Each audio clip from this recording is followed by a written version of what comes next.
been a whole week of meetings here in Washington of the World Bank and the IMF.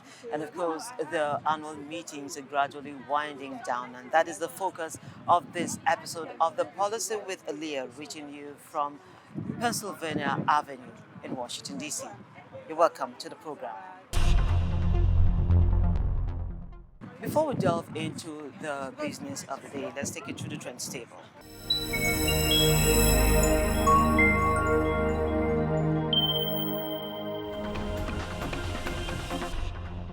The International Monetary Fund (IMF) has revised up its projection for global growth this year to 3.2%, 0.2 percentage points above its previous projection in July, and projects net year growth at 3.1%. The IMF says it stands ready to support countries through tailored policy advice, capacity development, and financing when necessary. Guided by the medium-term direction outlined in the Spring 2025 Global Policy Agenda, the IMF is modernizing policy frameworks and internal processes to remain an agile and focused institution that responds to the evolving needs of members now and over the medium and long term. 6 months ago, at our spring meetings, there was a lot of anxiety about the state of the global economy. I'm sure you remember that. Then we predicted a considerable slowdown in growth, but no recession. 6 months on, where do we stand? In a nutshell, better than feared, but worse than needed. And uncertainty has continued to go up, up, up. Gold values too. As you saw in our latest World Economic Outlook, global growth has held fairly steady and is projected to slow from 3.3% last year to 3.2% this year and 3.1% in 2026.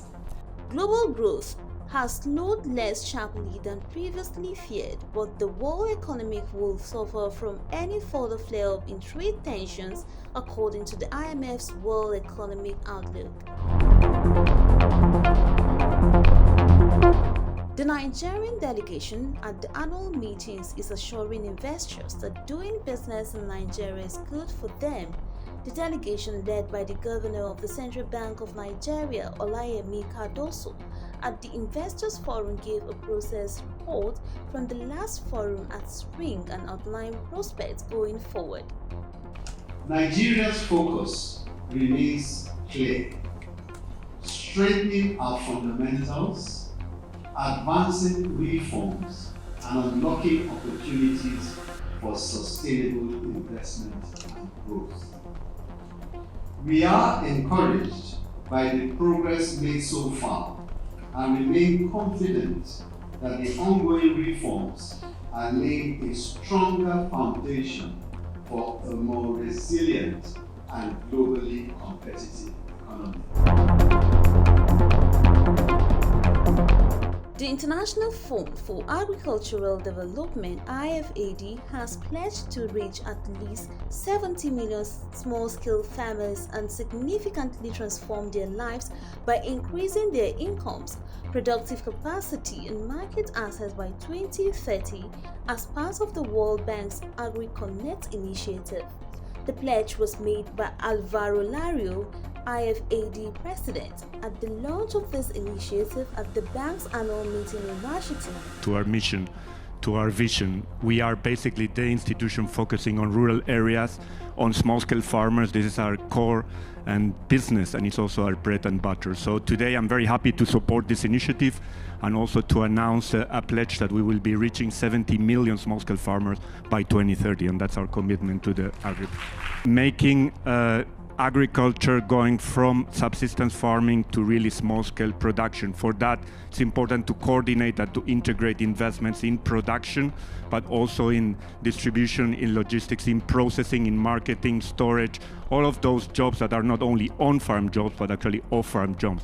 Those are the jobs that can attract also the youth, very much linked to digital components and making really farming a business, which is how we will be attracting many of the youth. Most jobs ultimately come from the private sector, but they don't all start there. Countries move along a continuum. Early on, the public sector tends to drive job creation. Over time, the private capital and entrepreneurship there in that country and from overseas tend to take the lead. Now, our three-pillar strategy on jobs reflects that arc. Build infrastructure and skills, create predictable regulations and governance and a business-friendly environment with the right guide rails, and back investors with risk tools that crowd in capital. So where do these jobs come from?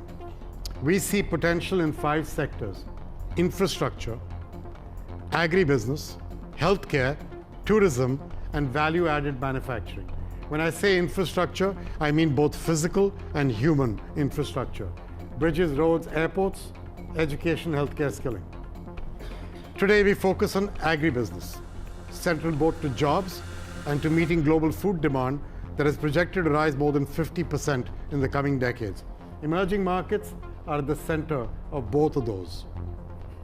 The developing world has the ingredients. It has land, it has sun, it has water, it has people. Africa has 60% of the world's uncultivated arable land and can boost yields on land that is already farmed. Mission AgriConnect is a new World Bank Group initiative designed to create jobs in agribusiness, transform the livelihoods of millions of smallholders farmers globally, and strengthen global food security. Sub-Saharan African countries are implementing difficult and much-needed reforms to restore macroeconomic stability. And while overall imbalances have started to narrow, the picture is varied. The IMF says policymakers face 3 main hurdles: subdued and uneven regional growth that is expected to recover modestly next year to 4.2%, financing conditions that continue to be tight, and the complex interplay of poverty, scarce opportunity, and weak governance. Year or so and more, having come through the system. So it is consistent with the policy calibration that we see. We're encouraged by it, but I think still some ways to go to get to the government's target. Now, to be very clear, what is being reported, of course, is that the rate at which prices are increasing is slowing down, but there's been a level shift in the level of inflation. And this is not unique to our countries, it's elsewhere also, but particularly biting in our countries exactly because, you know, this cost of living crisis has hit our people way more than others with limited capacity to perhaps withstand this shock. Immediate past president of the African Export-Import Bank, Afreximbank's Professor Benedict Orama, has called on Africans to make concerted efforts in easing trade barriers within themselves. He was speaking at the launch of the UBA White Paper titled Banking on Africa's Future, Unlocking Capital and Partnerships for Sustainable Growth at the annual meetings of the World Bank and IMF. The capital that will work best for us is the capital mobilized on the continent in our currencies. Because we cannot say we want goods to move across borders, the capital stops at the borders. That payment system, we built it as a payment rail. A payment rail that will integrate, and is already integrating, the 42 payment systems. But more important, that allows us to make payments across the continent for trade within the continent in our national currencies. Basically, how do we work together to help man?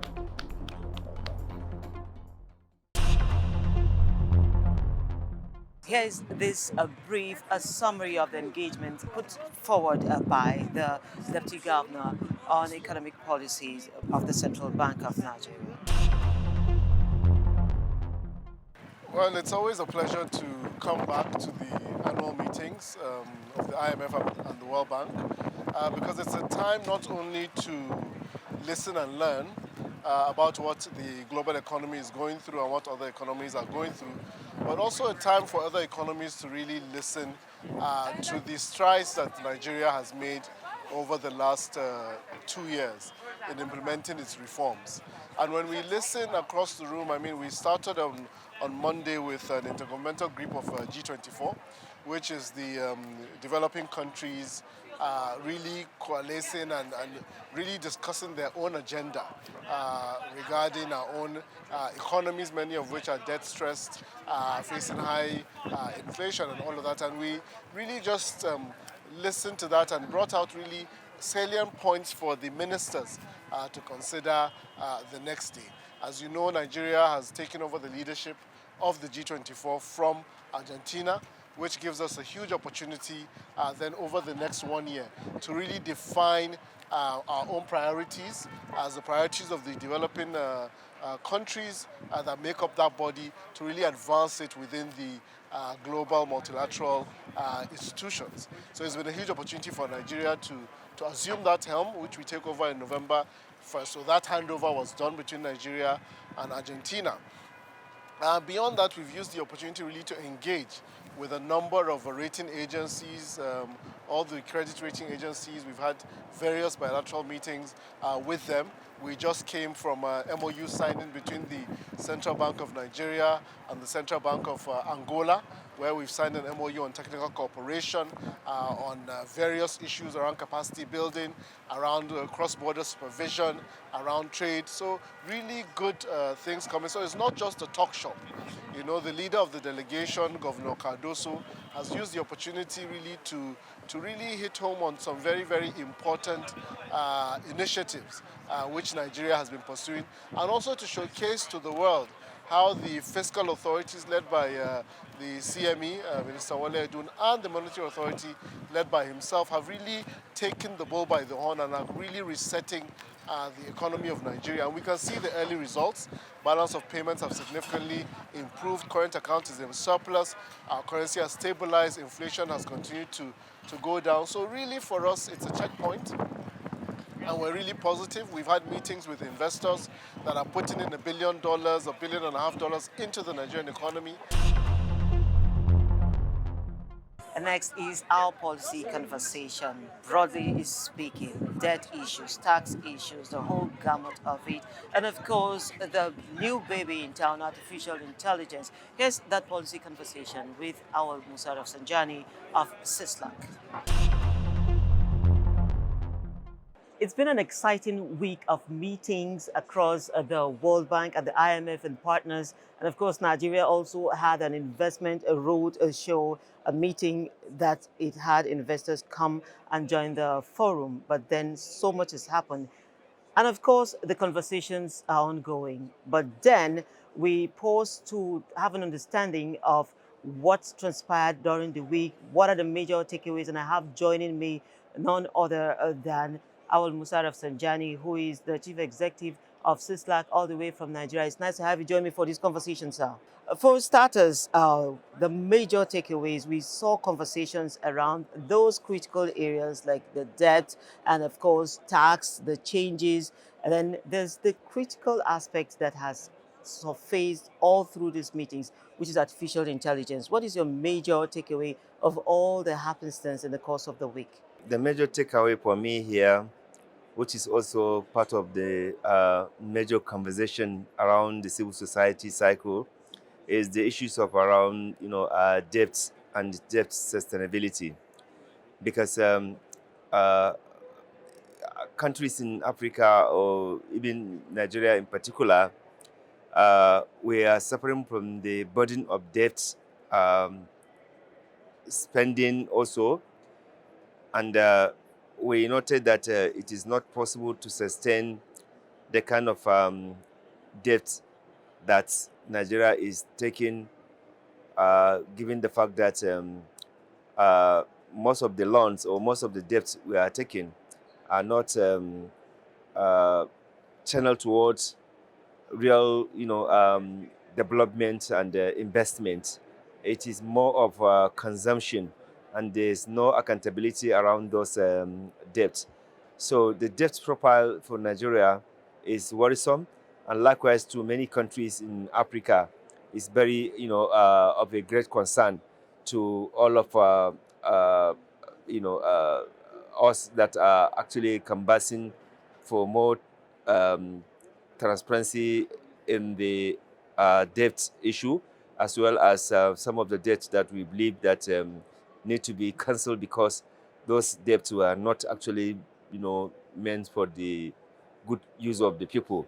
So we've been calling for the debt cancellation. We have also been calling for the fact that countries must harness resources. They don't need to be all the time going to be making reckless borrowing. And that is why we have been telling the IMF and the World Bank that they need to actually begin to review constant and instant requests for, loan from countries in Africa. We have also insisted that civil society need to be involved to, have a proper monitoring of this debt, because shamelessly, even our national legislature and parliament in Africa, many of them, they don't actually know the content or the details of the debt that their country's executives are collecting. So therefore, they are not able to play any oversight on how those loans and debts are being utilized. So this is one of the major issue we are concerned, with. We are also concerned with the, inflation and cost of living, because the purchasing power is very poor. Many countries, citizens, they are not able to use their salaries to feed themselves. They are not able to pay school fees. They are not able to pay medication. They are not able to even rent houses, because governments in many countries in Africa have withdrawn subsidy. There's no subsidy in healthcare system. There's no subsidy in education. There's no subsidy in transportation facilities. There's no subsidy in agriculture. Therefore, it makes it difficult for people to really survive.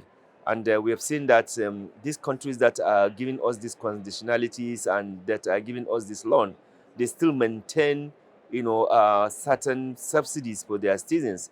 Like if you take transport facilities here, there's a there's a subsidy.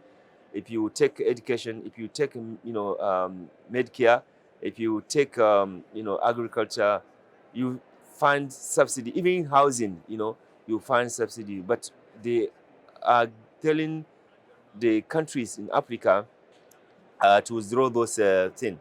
The fourth issue has to do with our economy that is continuously remains monolistic. The oil and gas that we continue to rely on has continued to suffer also serious undermining because of the activities of the oil thefts and illegal miners. And Nigeria has not been able to provide leadership in that direction. And therefore, we are losing a lot of money from the activities of illegal miners and oil thefts in Nigeria. Closely linked to that, the investors are not able to come because we do not have the required infrastructure for any investors to truly invest in Nigeria. The energy, sector is seriously underperformed because we are not able to generate the required, electricity. The road infrastructure is also very poor. More importantly, the security is also a big challenge. So let me pause you there for a bit because you're already speaking about some of the issues I wanted to ask you, and the G24 came up with this very strong position about the debt crisis affecting most of the developing countries, and their opinion is that the debts are skewed to a point that it becomes like an entanglement for these economies, and there's no exit way at all for them. Do you agree with that alignment? It is true because of the fact that the African countries have refused to block leakages. The illicit financial outflow in Africa is, is so alarming, so worrisome. Runs into, several of billions of dollars annually, which would have been used to develop Africa. There would have been no need for us to be borrowing money if we have blocked leakages. If corruption can be tackled, certainly there will not be reason for us to constantly come to borrow. Now, to the extent that we are even going to commercial banks to borrow, which has more interest, to be paid. So therefore, the G20, is right because the Africans are the one who have become very vulnerable to corruption. They have refused to put system that can prevent, money laundering, illicit financial outflow, and outright looting in their countries. And therefore, one money that are meant for infrastructural development, for healthcare, for education, for boosting the education and the support to small and medium scale businesses are not there. Certainly, they will want to rush to come and borrow, and when they borrow this money, sadly, is not being used to address issues of economic development or dealing with the poverty or dealing with the infrastructural deficit. It is always, prioritized for wasteful spending. And if you continue with that, you will perpetually continue to borrow, like the case of Nigeria. We actually don't have any reason to all the time come to borrow if we have blocked leakages, if we have been able to ensure that corruption and corrupt people are not given the opportunity to be doing what they are doing. You had earlier mentioned the position of the civil society on reforming the IMF and the World Bank, its processes, and it would seem like you're borrowing a leaf from the spring meetings where the American government came up with a very strong position about these institutions reforming themselves and going back to their original mandate. Are you on the same wavelength with the American government? This is the position that civil society had been pushing, both in Nigeria and in Africa in particular, that there's no transparency and accountable, process in these institutions, and there's no, equal representation, at that high level in terms of the decision making, and therefore, there's need to totally, if you like, review the foundation document of what this, very important agency or institutions are set up. So I believe that we need to canvass that there's need for proper reforms where there will be equal, opportunity to participate and to contribute to these institutions. As it is now, it belongs to some few people, some few countries, and Africans are more of like just coming to endorse and take whatever they are given, peanuts, whereas the resources that African nations, in particular, if you look at Nigeria, that has, should not be in this kind of begging lifestyle. And so, lastly, infrastructure. You've also pointed that as well, and it's been one of the conversations here.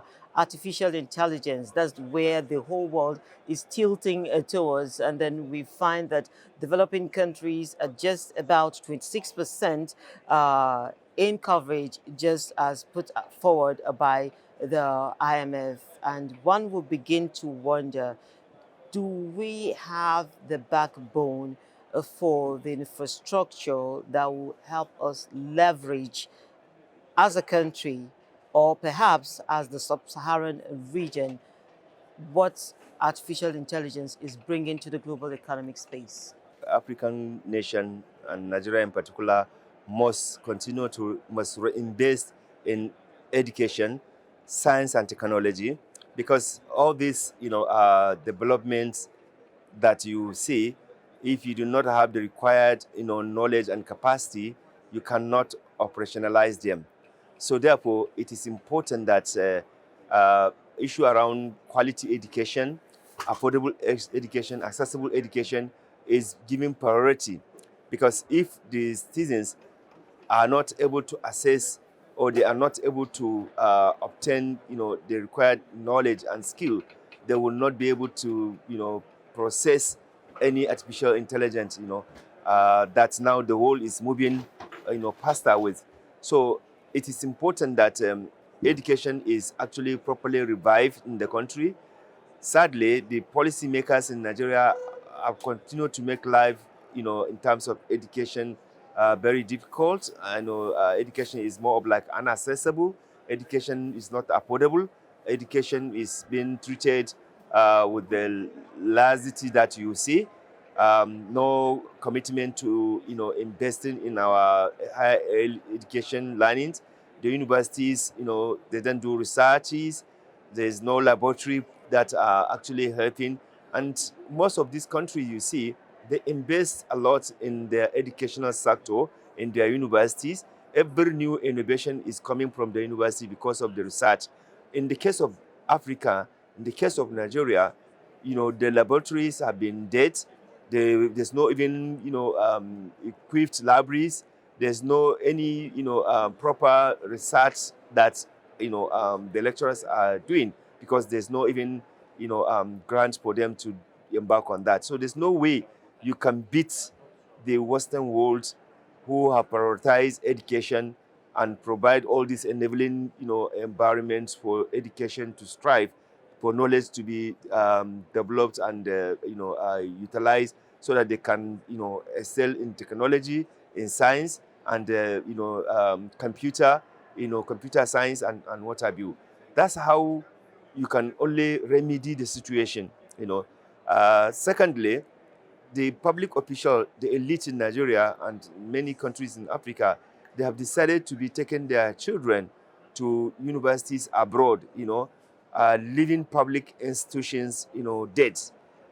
They need to, see what they can do to revive financing of education. That is why we have been talking about financing for development in Nigeria and Africa. CISLAC has been pushing, and advocating that, look, we must finance development, effective development for growth and, development in Nigeria.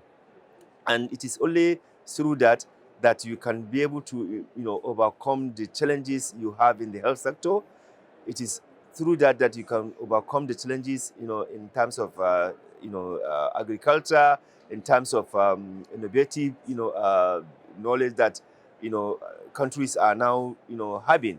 But when you neglect financing of development and prioritize on reckless and irresponsible spending, and also diverting, the money to private accounts, there's no way we can catch up with them, and you continue to be perpetually borrowing, and, cost of governance will continue to increase. Part of the challenges you have in many countries in Africa is the cost of running governance.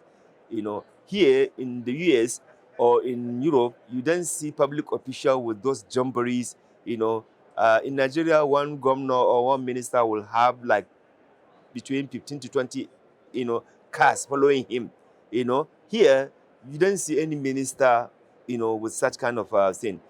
The highest you see him, ho ha, with one vehicles. In the case of Nigeria, where we even get some of these development, assistance, there's no way developed countries will be giving you development assistance, and then you are using that to come and be, doing spending, taking business class, first class flight ticket, and there are ministers who approve for your own loan, or their legislators who approve of your own either loan or for development assistance, they come with the, business, with the economic, and their lifestyle is responsible. Yours is to come and use the money to, get more wives, more concubines, and, engage in reckless and wasteful spending. This cannot continue, and it is not sustainable. And of course, on that note, I'd like to thank you, sir, for making out time for this conversation. We move on now to simplify that education segment, and from here we take you to the local commodities market.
And of course, we birth here. For market details and more, go to our sister website. It is www.marketnigeriatv.com. We have all the details there for you. And until we come your way again same time next week, don't forget that the Policy with Leah is available on YouTube on our channel. It is at Saban Media Services, and of course, our partner stations, Captain TV, Global TV Nigeria, and KSMC News.